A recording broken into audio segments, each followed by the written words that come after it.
திரு ஆனந்த் ஸ்ரீனிவாசன் அவர்களின் சாதாரண பங்கு அசாதாரண லாபம் தமிழ் வடிவம் இப்போது கிண்டிலில் கிடைக்கிறது. இந்த புத்தகம் புதிய முதலீட்டாளர்களுக்கு பங்குச்சந்தை பற்றிய ஒரு அறிமுகமாக இருக்கும். இந்த புத்தகத்தை நீங்கள் கிண்டிலில் வாங்க விரும்பினால் வீடியோவின் கீழே இருக்கும் லிங்கை கிளிக் செய்யுங்கள்.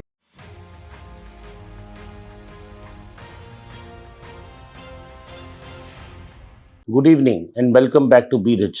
Today I want to look at the reasons why China acted tough against Jack Ma. Why did Jack Ma disappear for some time? There are reports that several other Chinese technological entrepreneurs have gone missing and have arrived.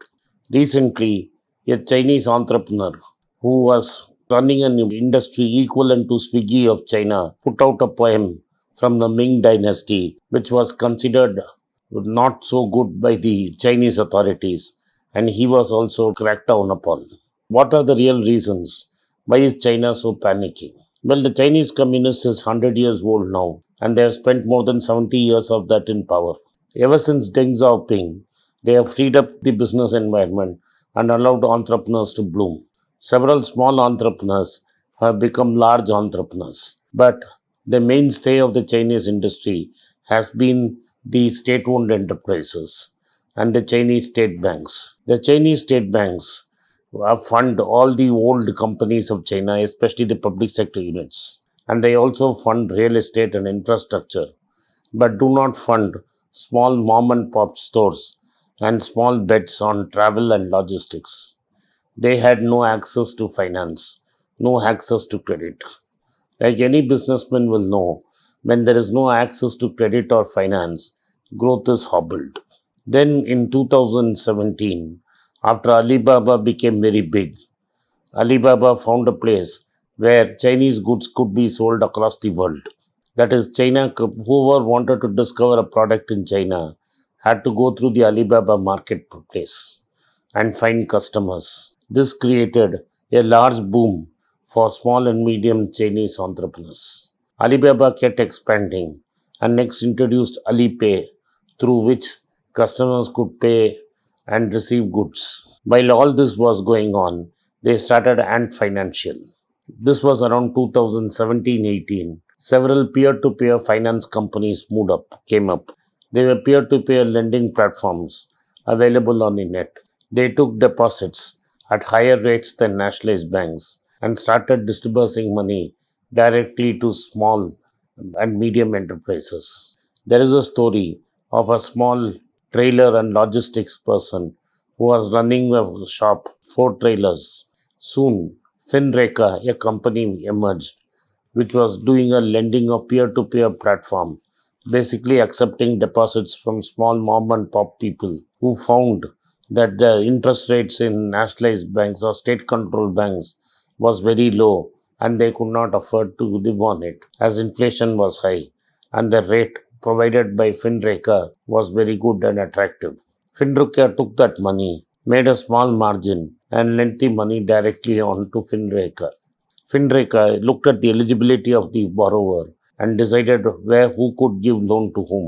So this trailer company got a loan for 2 lakh RMBs, that is up to $31,000, which allowed it to add more trailers and expand business, and going was good until in 2020, one fine day, the Chinese authorities closed down Finreka, saying that it was indulging in illegal activities and cracked down and nobody knows where the promoter of Finreka is.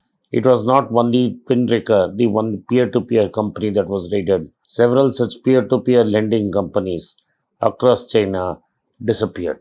You have to accept that in the traditional Chinese banking system, large state-controlled banks do not lend anything outside their ecosystem. The small guy has no chance of gaining money. So what opened up in China was a shadow banking system.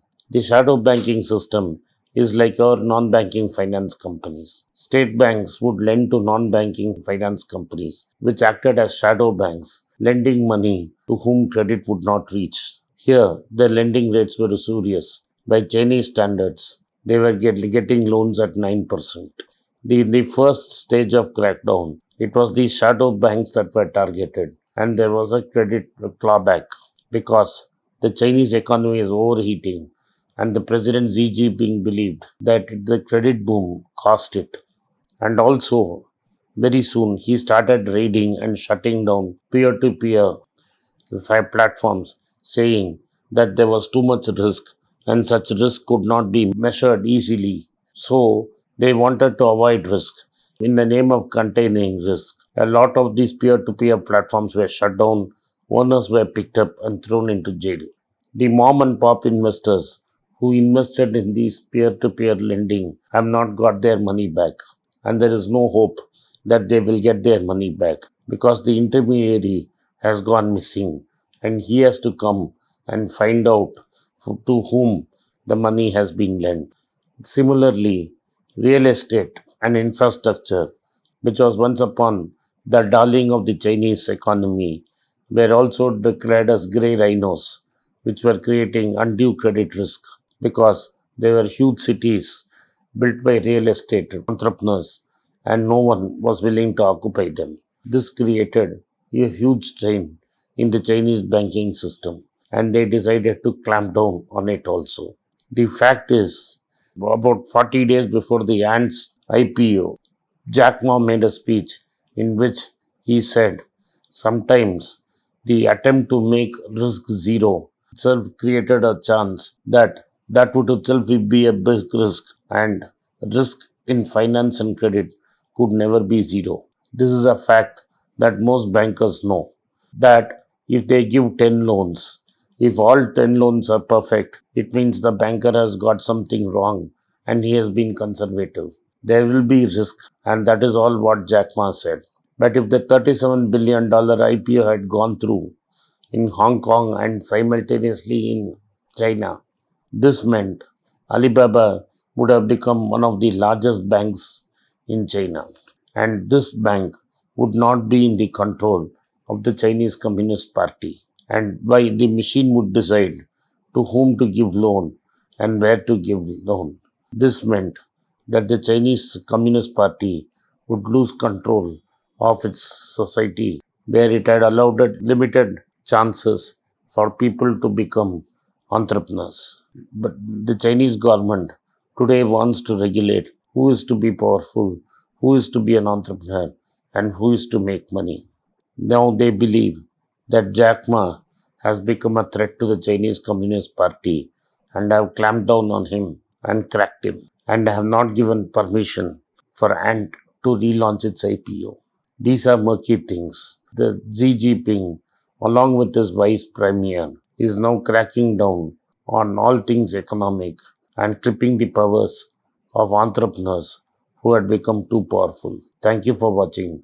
Be rich. It's a great privilege and honor that so many of you in thousands have subscribed to my channel and have supported me. I have written 2 books in English, The Alchemy of Money and Ordinary Stocks, Extraordinary Profits. These books are published by us and are ready. If you want to procure a copy, send us a message to the WhatsApp number given below and my team would respond to you. If you want an Amazon Kindle copy, you can click the link below. Finally, those who wish to consult with me can send a mail to berichenglish@gmail.com. Once again, I thank you for your support. If you like this video, press the subscribe button of my channel, hit the like button and turn on the bell notification.